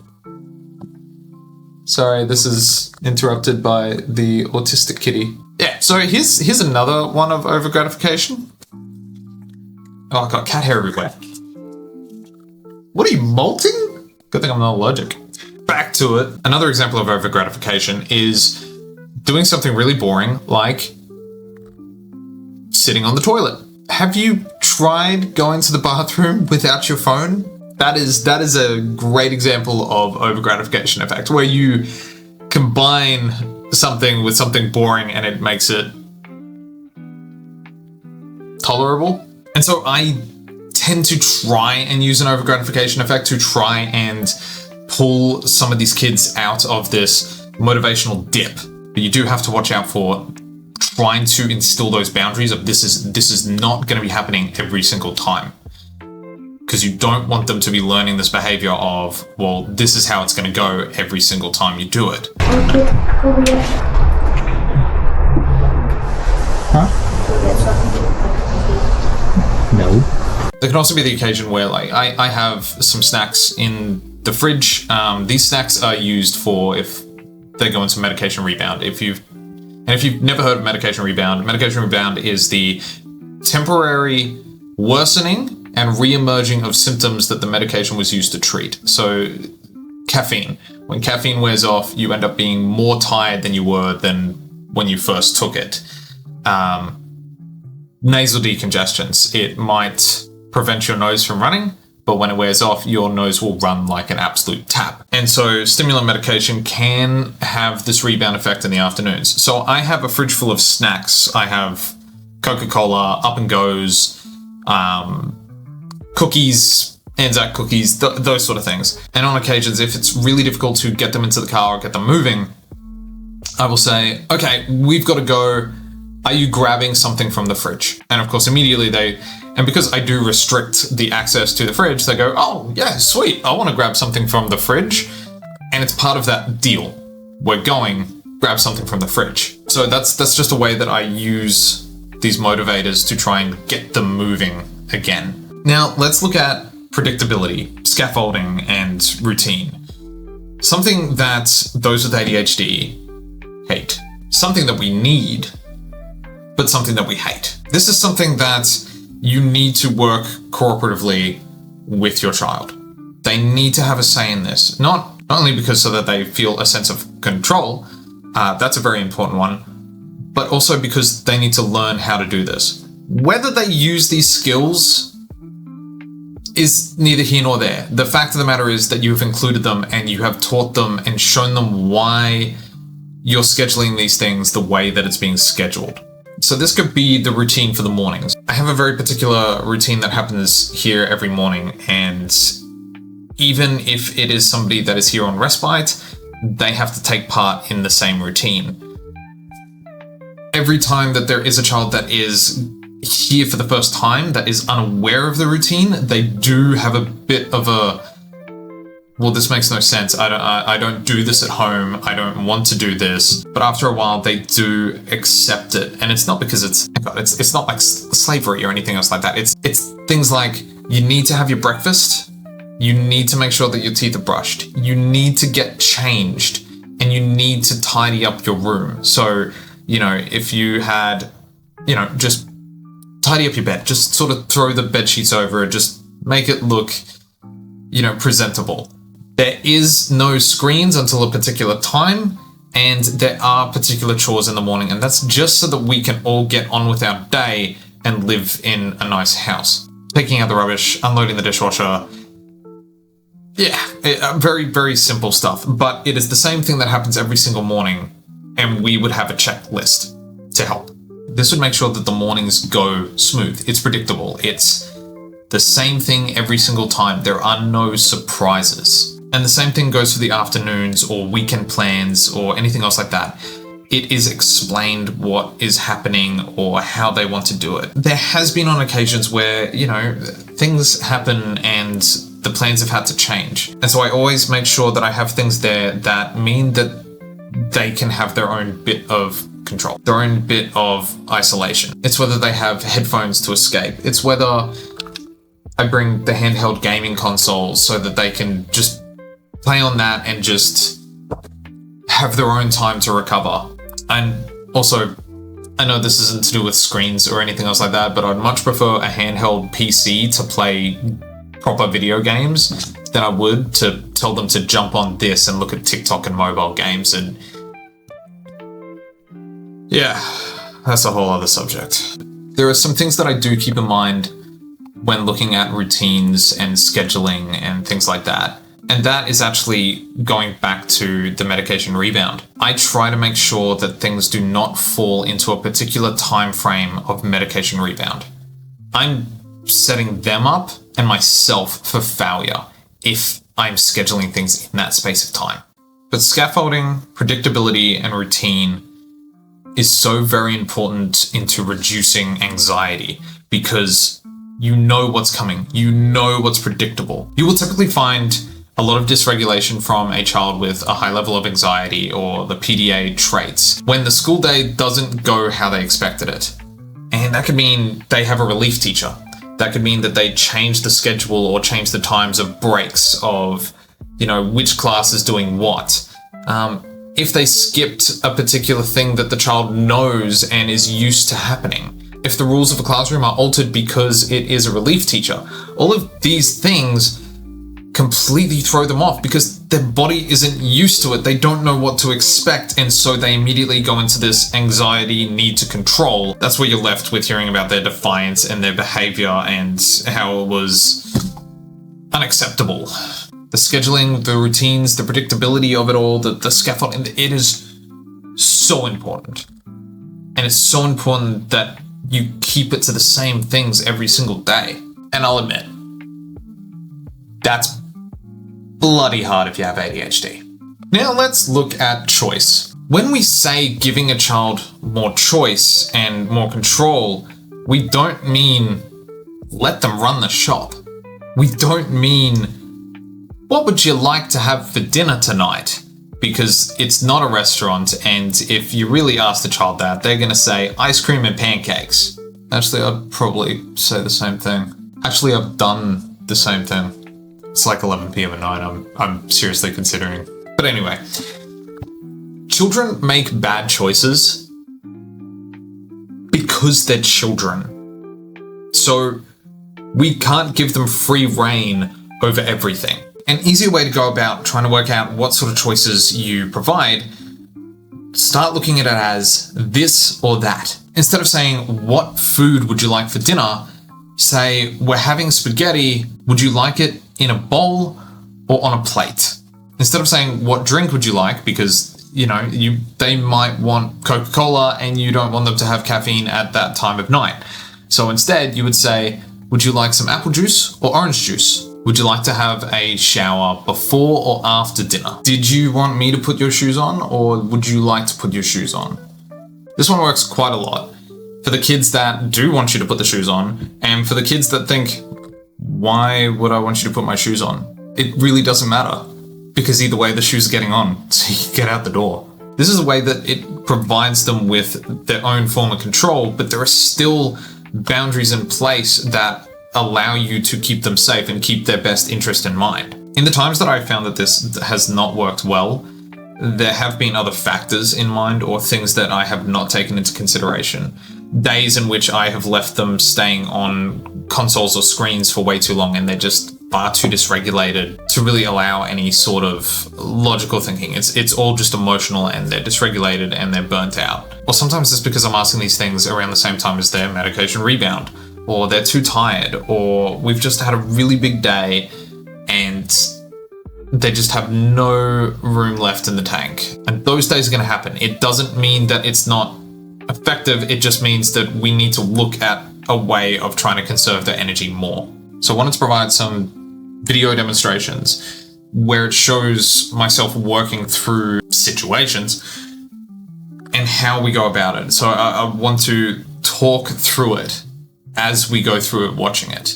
And I hope that you might be able to learn a few things. I hope that you might be able to see a few things. Maybe you might see your own child in these instances and you are able to take something from it that you might not have been able to do previously. It's like the saying, you can't see the forest through the trees. Maybe by seeing this from an outside perspective, you might be able to see a little bit more of your own situations. So let's get into it. Essentially, this video was captured because I had my dash cam still on, car was still running. We couldn't get this child out of the car because they needed to go to school, and they have very big difficulty with transitioning to school. We were trying a range of different things at the time, weren't sure which would be best, if it was just that extinction burst that we had to get over because it was a new thing. But this is a very good example of how not to do things. And this is also a very good example of how dysregulation spreads. So, in this video, there was a staff member that came out to encourage the child to come into school. The child is already dysregulated as it is. They're already on the defensive. They are already back up. They're hostile. They're not in the best mood. And although the staff member they're doing the right thing, they're trying to encourage the child, they're trying to connect with the child, there isn't actually a connection there, for one, which is a big thing. If you do not have a connection with somebody, it's just not going to work. And in fact, the child even says that later on. I don't know who this person is. I have no idea. I don't even know how old these fucking people are. So, aside from that, the child gets upset and swears at the staff member. And instead of water off a duck's back and just going, all right, we're going to take a couple of steps back, we're going to recoup ourselves, we're going to calm ourselves down, instead they lean into it. And it sort of becomes this, I guess it looked like a personal attack. And I don't know what the staff member has been going through. I don't know what their day has been like. I don't know if this was a trigger point for them. But the reality is, if you are trying to regulate a child, if you're trying to regulate anybody at all, through any moment, you can't let yourself get triggered. You can't turn this into a power trip. You don't, oh, okay. Well, if you don't care that much, then just come with me. No! And then I don't have to go grab That's it. not what it fucking means, you fucking retard. So did you just call me a fucking retard? Yeah. Okay. Alright. Good one. You've started the day well. Thank you. And the way that they responded, the way that their vocabulary was, the way that their tone shifted, made things so much more difficult afterwards. So you can hear it. You can hear it in their voice. The second that the child has verbally attacked, the staff member has immediately shifted demeanor. It's gone, instead of being like, I'm trying to connect with you, it's, what did you say to me? You can hear it, in their voice. You could see it on their body. And the language in which they used then became threatening, actually. What are you going to do? Because we're trying to get them into school, and now you've essentially made it, there's this wall. It's not helpful. This goes further than just this situation itself. If you are trying to regulate or calm somebody, they're dysregulated, they are going to insult you. They are going to push back at you. The idea is that you can't, it's disrespectful. The thing is, they're already dysregulated. Anybody is going to respond that way. You need to be quieter than them. You need to be their calm. You need to show them how to regulate. By getting triggered yourself, you can't really blame them now, because now you're in the same state that they're in. So like I said, this is just a short example, and we all know these things. We all know that we're not meant to respond or react in that way. We all know that we are meant to keep ourselves regulated, but we can also get lost in this power struggle, and it's very hard for us to see it. Sometimes it's a little bit easier when you observe somebody else's situation or circumstance. You can reflect on your own. So that was the intention of this video. Again, I don't know what the staff member had been through. I don't know what situations or what things they may be working through. I hope they're all right, but I just thought it was a good example to demonstrate to others. And for those that might say, but you can't let them get away with that. Best, okay? She also has a job to do, okay? You haven't called me a fucking retard yet. Because you don't deserve it. Why does she? Because that's why I told her to go away. Yeah. You told me to go away as well.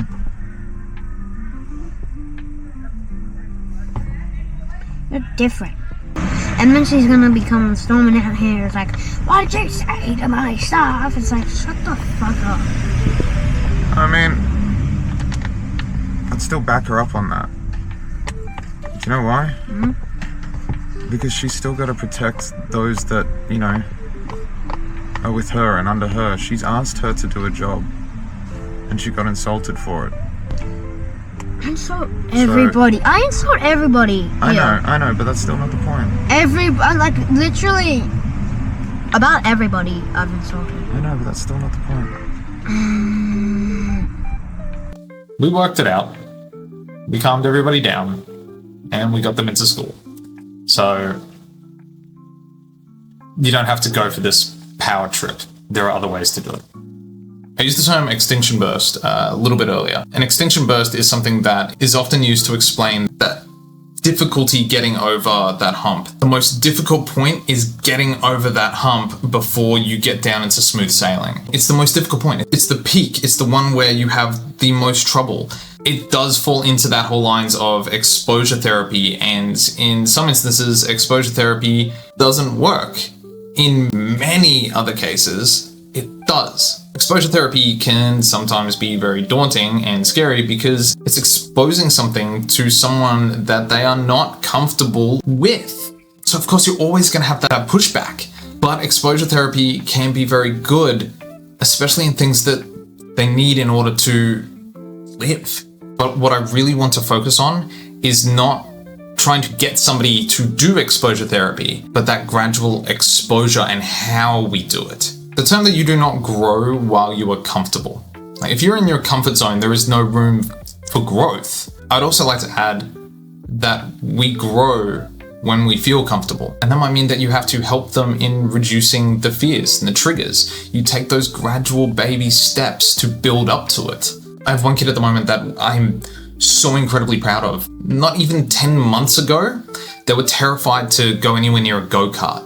They didn't want to go near roller coasters. They didn't like being higher than my shoulders. They didn't want to get out and do anything because they were just so anxious of everything. And now they just about have no fear. They climb rock walls. We went for an 8.4 kilometer walk because we did a short hike one day and then they just got a love for it. And the next thing we know, we're doing an 8.4 kilometer walk. Rock climbing and tree climbing, they have no problem doing now. And not only did they jump on a go-kart, but they also jumped on an ATV. And they're now really into gel blasting, which is a sport that it inflicts pain. And they have no fear of this. They love it, but we had to work on it. We had to take these baby steps. We had to make sure that they felt safe in every single point. And you know what? It hasn't been an easy ride.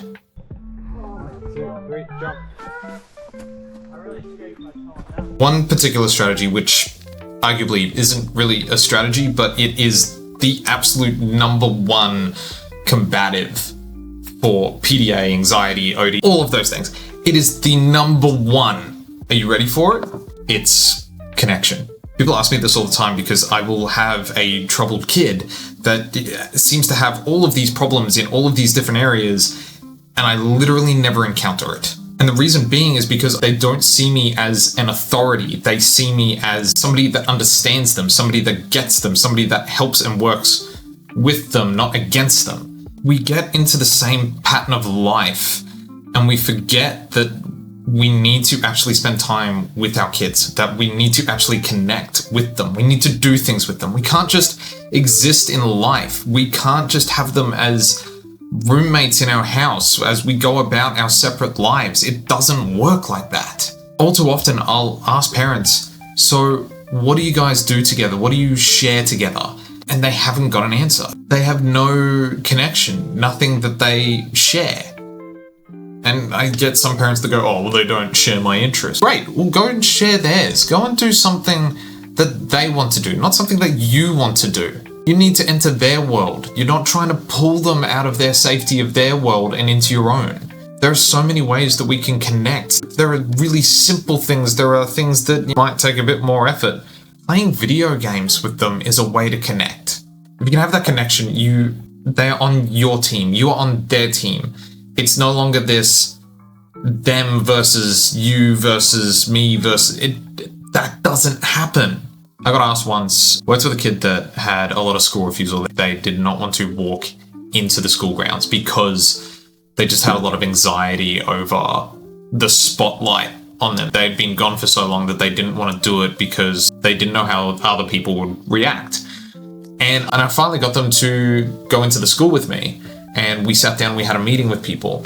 And afterwards they asked me, so how did you get them into the school? How did you do that? I just asked them to. But what did you say? I just asked them to trust me. They just sort of looked at me confused, but what they never did was they never asked me how much we had been working on that connection and that trust for the 8 or 9 months prior.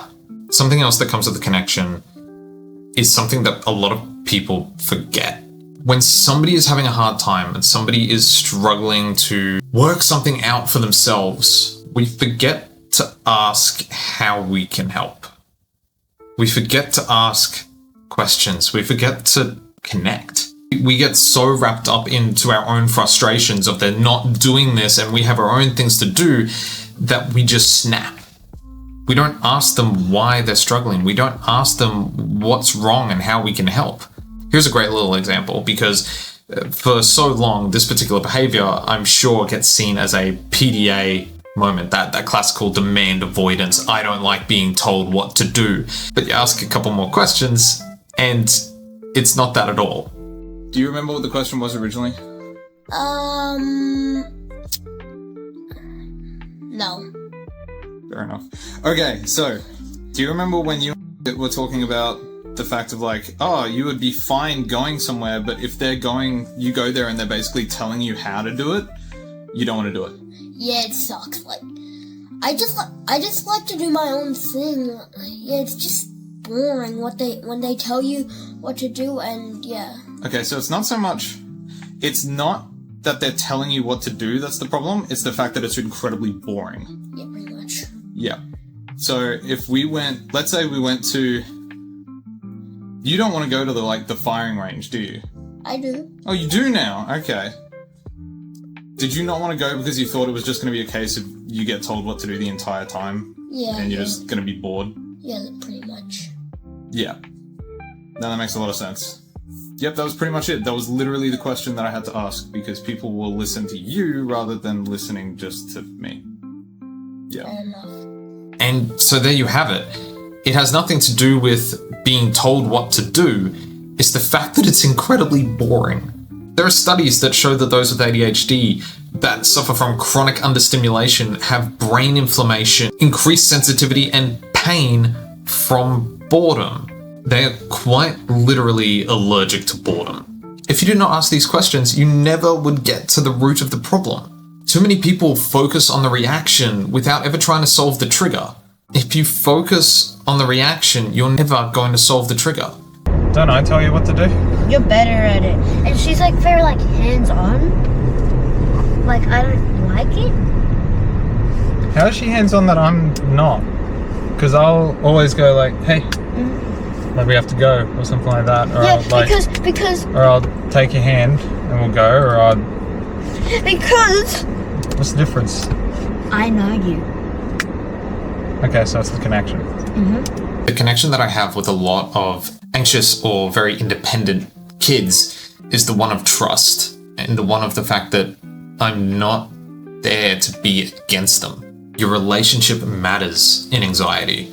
It's predictability, it's safety, it's non-judgment, it's non-perceived judgment and non-perceived demands. It comes from a collaborative approach rather than one of an authoritarian. Relationship and connection is everything. If you do not have connection, guidance will just feel like control. Another little helpful strategy is letting them correct you. This is something that the police or detectives would do, is instead of asking you questions and having you answer questions, they will tell you wrong information and wait for you to correct them. Because people don't like giving away information, but they do like correcting others. Take for instance, if you find that something has been left out for a long period of time, and this could be an adult or a roommate, it could be your partner, it could be your teenage child, whatever it is. If you have been asking them for a while, can you put this thing away? It has been out for way too long. They're likely to get snarky and then likely to get defensive over this particular thing. But if you approach it a little bit differently, and you were to say, hey, I have no idea what this is, I was just going to put it on your bedside table. If it has a particular location, they are more than likely to go, oh, it doesn't go there, it goes in my cupboard. Awesome. Cool, we've just discovered where it is. And at that point, you could probably say, I'm not really sure where to put it, I don't want to put it in the wrong place, did you want to do that?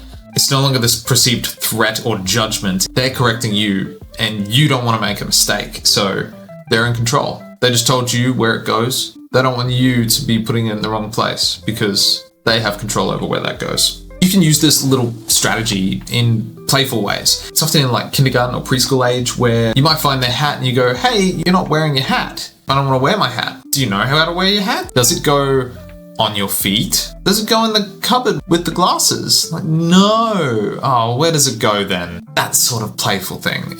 You can adapt it to work with older kids. I had one kid that didn't want to brush their teeth.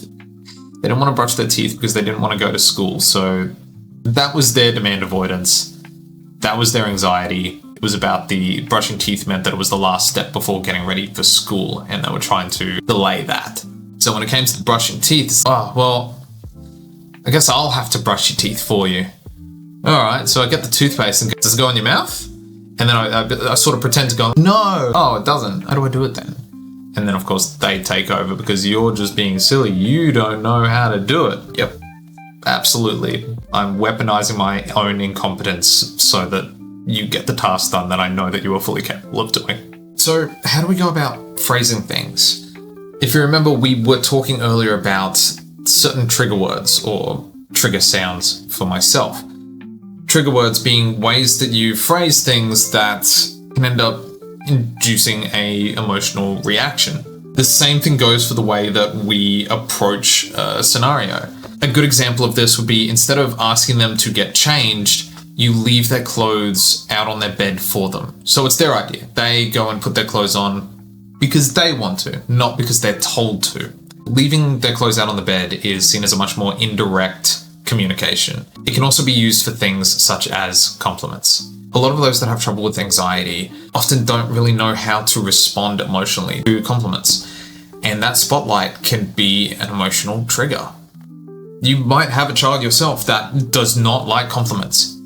They don't like awards. They don't like having happy birthday sung to them. This is something that will enrage them. I even knew a kid where the parents were just so confused as to the fact that this child had embarrassed themselves. They hit themselves on a pole because they weren't paying attention where they were walking.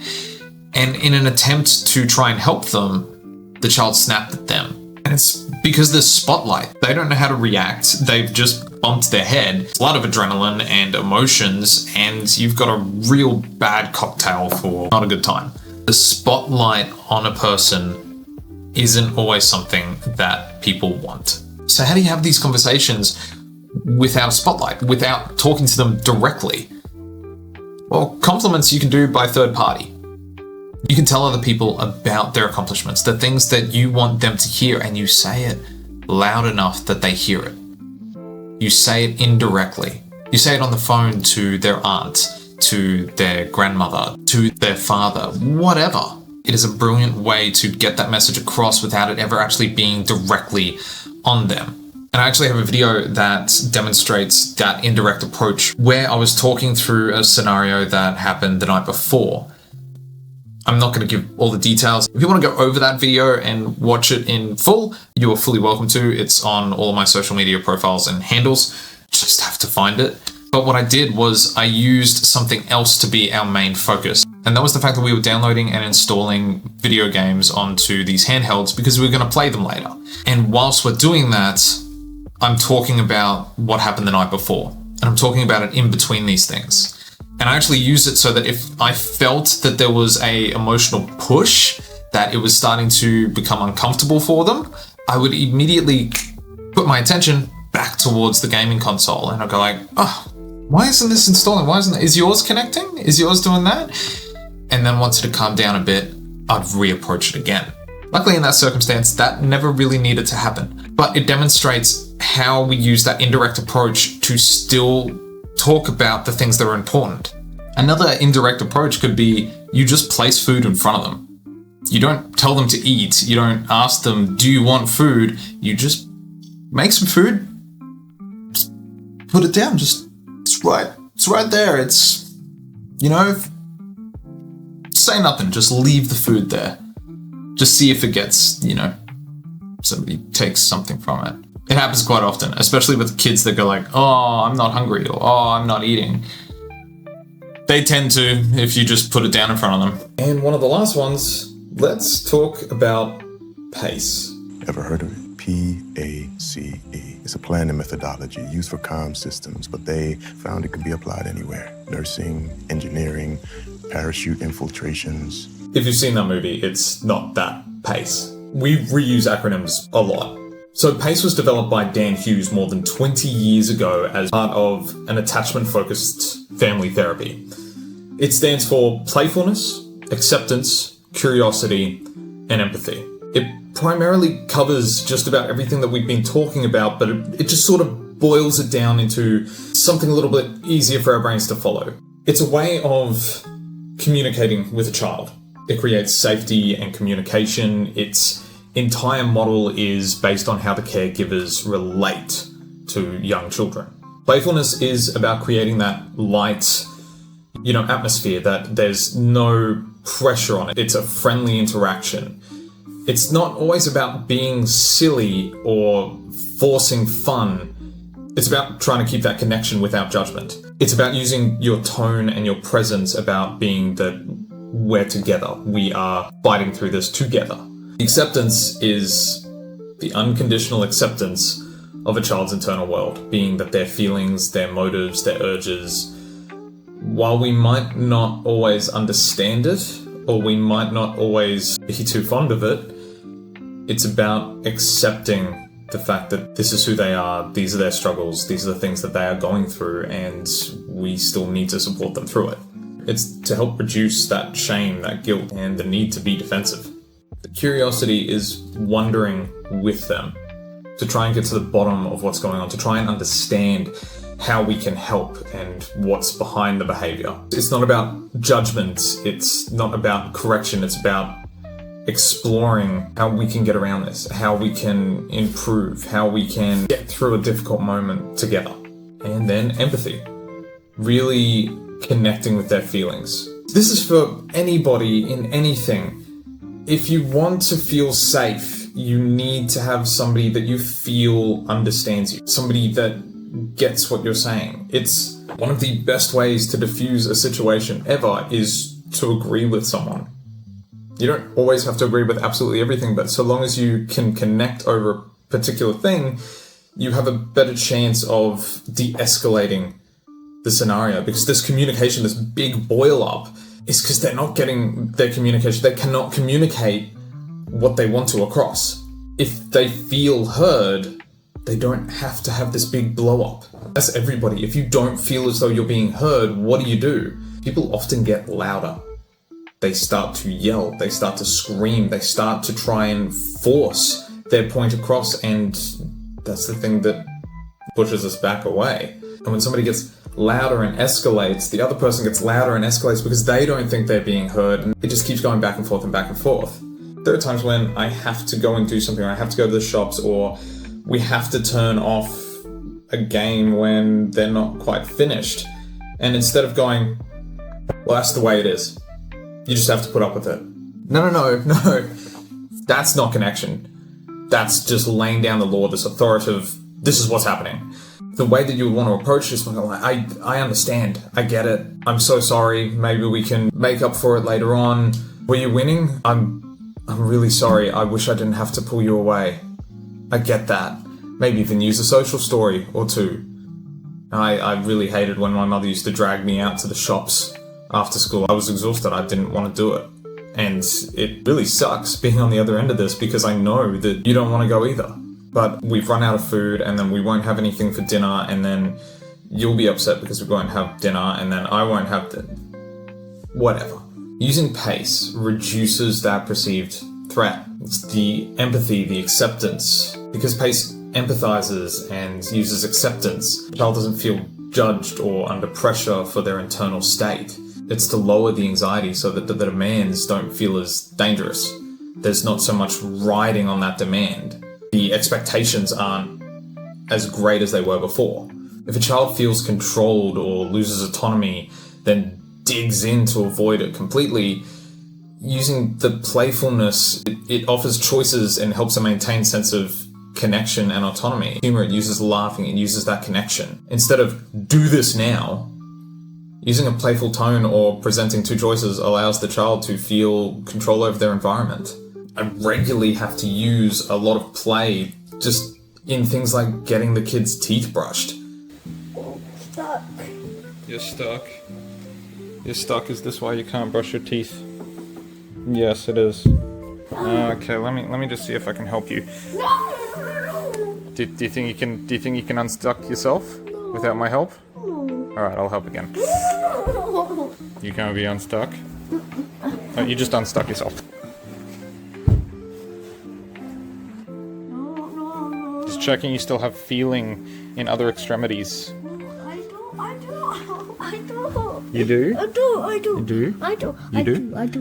You do? I do. You gonna work with me to go and brush your teeth? Am I helping you brush your teeth? Or are you gonna brush your teeth yourself? So we need to do that now. You want my help? Ah. Alright, come on. I'm gonna help you now. Can you reach the door? Do I have to?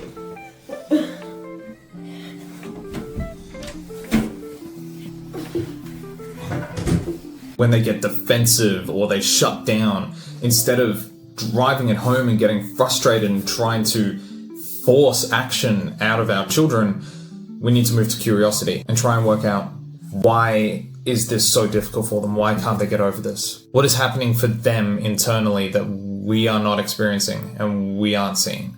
It's about using our words in a way that shows that understanding and that connection. It validates their feelings. I see that this is really hard for you. I see that this is really scary for you. You might even word it in a form of curiosity. I wonder what part of this feels so overwhelming for you.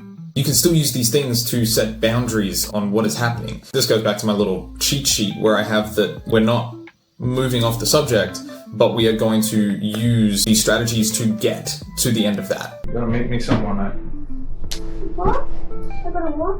You gotta meet me somewhere here. I'm not going. Yeah. No.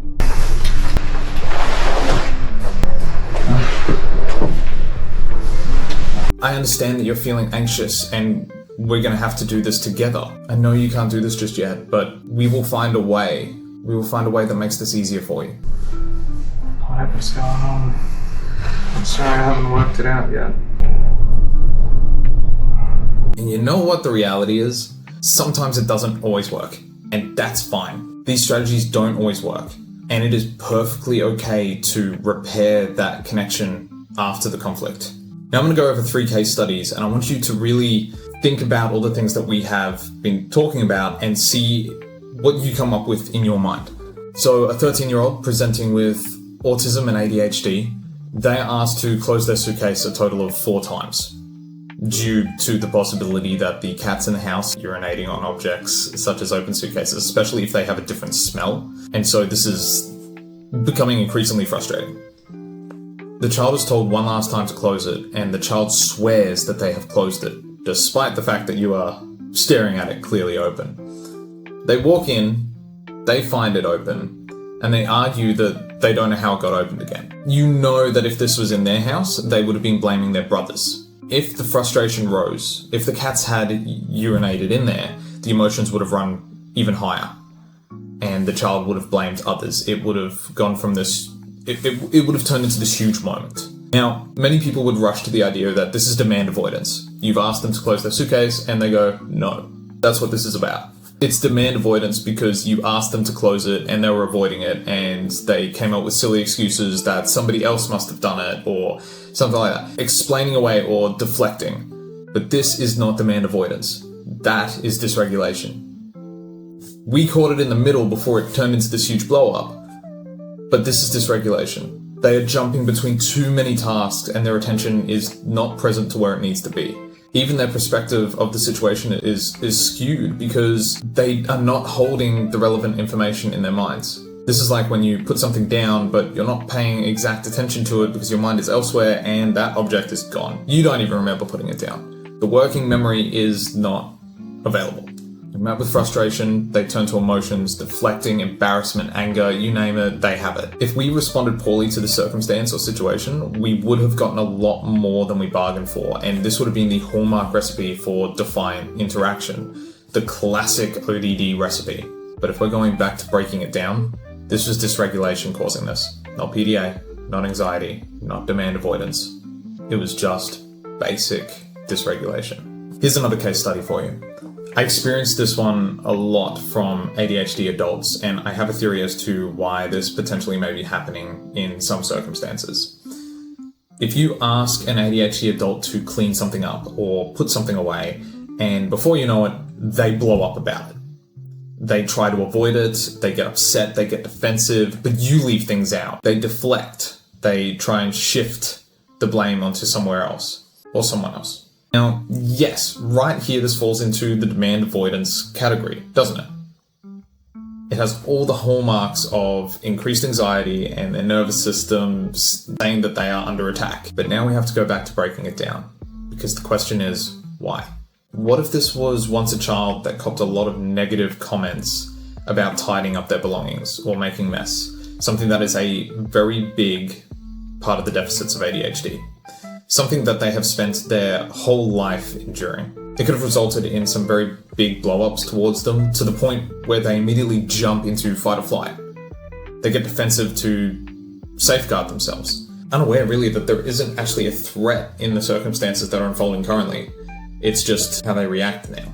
Although this fits PDA and anxiety, in this particular circumstance, it's a learned behaviour. It's a trauma response, essentially. It may be hard to differentiate at times, but we need to approach them all the same. For me, I don't always have the luxury to unpack everything, and I don't know their past or know how everything that's going on for them, and so I need to just respond by co-regulating their nervous system. And that's probably the best first step. You can figure it out later. Now, what if instead of the trauma lens, we put on one of exhaustion? So they've had a poor night's sleep, early start at work, long drive, trouble at the job site leading to frustration, hot sun draining their energy, poor intake of food because they've had no time to eat. They finally get home after doing the grocery shopping because there wasn't anything for dinner. They finally sit down and someone asks them to put their plate in the sink. They are mentally and physically drained.